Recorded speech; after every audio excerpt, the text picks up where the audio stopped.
Welcome to our channel. Today we're diving into the darkest secrets of some of history's most infamous leaders. From the frozen wastelands of Russia to the sun-drenched hills of Rome, the mark of a tyrant can be found etched onto the very fabric of time. Brace yourselves for a journey into the terrifying past of rulers who made history with their tyranny.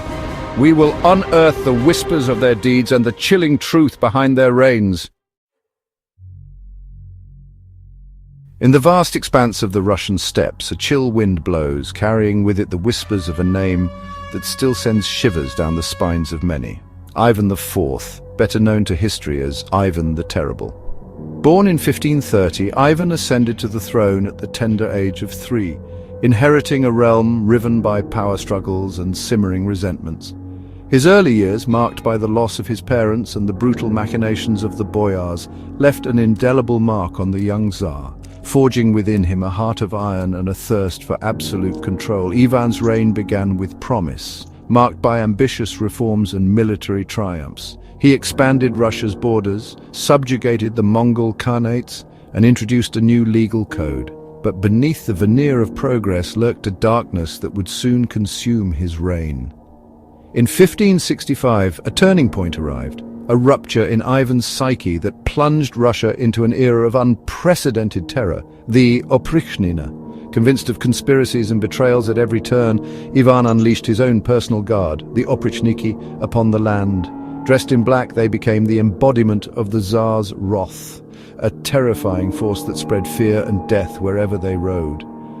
Noble families were decimated, their lands confiscated, their names erased from history.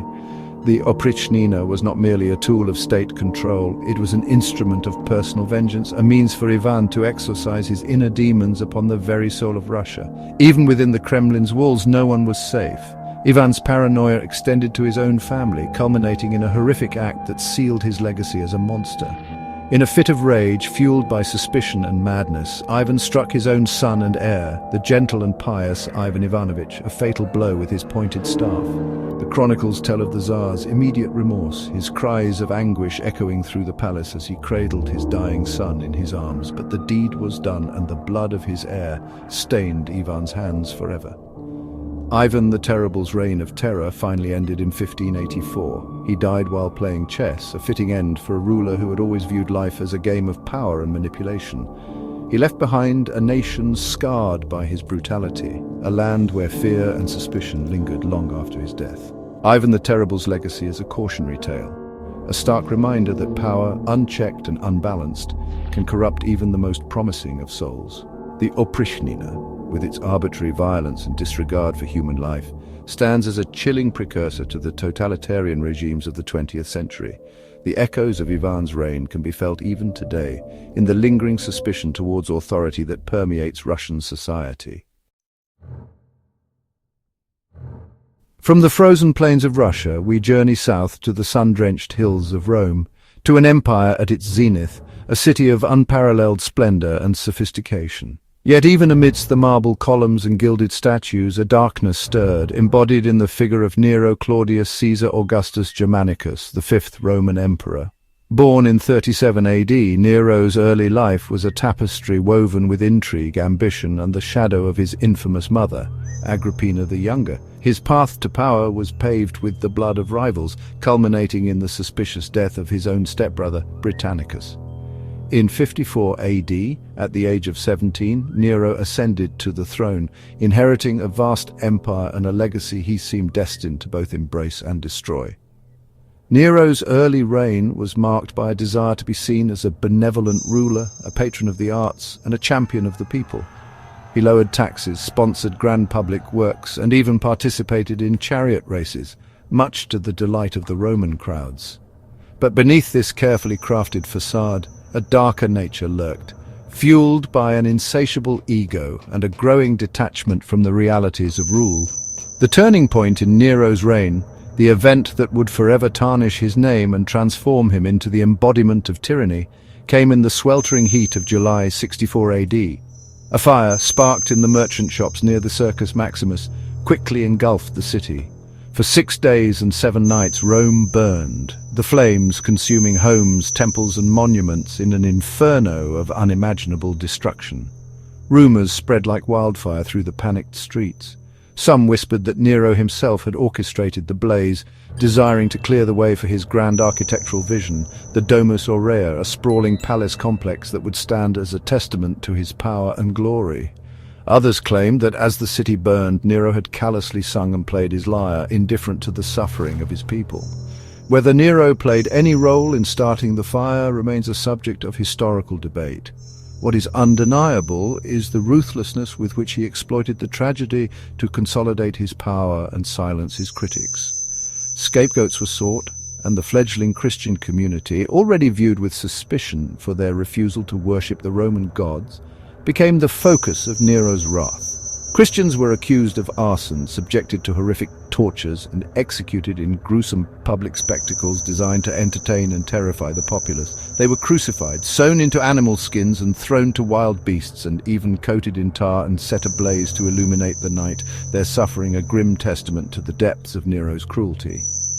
Nero's persecution of Christians was not merely an act of religious intolerance, it was a calculated political maneuver, a way to deflect blame, consolidate his power, and terrorize any who dared to question his authority.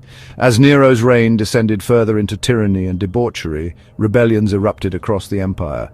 His own Praetorian Guard, once the guarantors of his power, turned against him, forcing the emperor to flee Rome with a handful of loyal followers. Chapter 3. Caligula, Descent into Madness. Our journey through the annals of tyranny now takes us back to Rome, to the reign of an emperor whose name has become synonymous with madness, debauchery, and unbridled cruelty. Gaius Julius Caesar, Augustus Germanicus, better known to history as Caligula. Born in 12 AD, Caligula was the great-nephew and adopted son of the revered Emperor Tiberius. His early years were spent amidst the intrigue and power struggles of the imperial court, where he witnessed firsthand the seductive allure and dangerous potential of absolute power. When Tiberius died in 37 AD, Caligula, then just 24 years old, ascended to the throne, greeted by the cheers of the Roman people, who hoped for a return to the glory days of Augustus. Caligula's reign began promisingly enough. He enacted popular reforms, released political prisoners, and even staged lavish games and gladiatorial contests to win the favor of the masses. But beneath this veneer of normalcy, a storm was brewing, a tempest of madness and paranoia that would soon engulf the empire. Within months of taking power, Caligula's behavior became increasingly erratic and unpredictable. He was plagued by illnesses, both real and imagined, and his mental state deteriorated rapidly. Rumors swirled through the capital of bizarre nocturnal wanderings, strange pronouncements, and a growing detachment from reality. As Caligula's grip on sanity loosened, so too did his grip on reason and restraint. He declared himself a living god, demanding divine honors and erecting statues of himself in temples across the empire. He indulged in extravagant spending, constructing massive palaces, pleasure barges, and even a 2-mile-long floating bridge across the Bay of Baiae, all at the expense of the Roman treasury. But it was Caligula's cruelty, his utter disregard for human life, that truly cemented his reputation as a monster. He reportedly delighted in torture and humiliation, often forcing senators to run alongside his chariot, appointing his favorite horse as a senator, and even engaging in incestuous relationships with his own sisters. The Roman historian Suetonius, writing decades after Caligula's reign, described him as driven by a restless spirit and insane arrogance to believe he was more than human.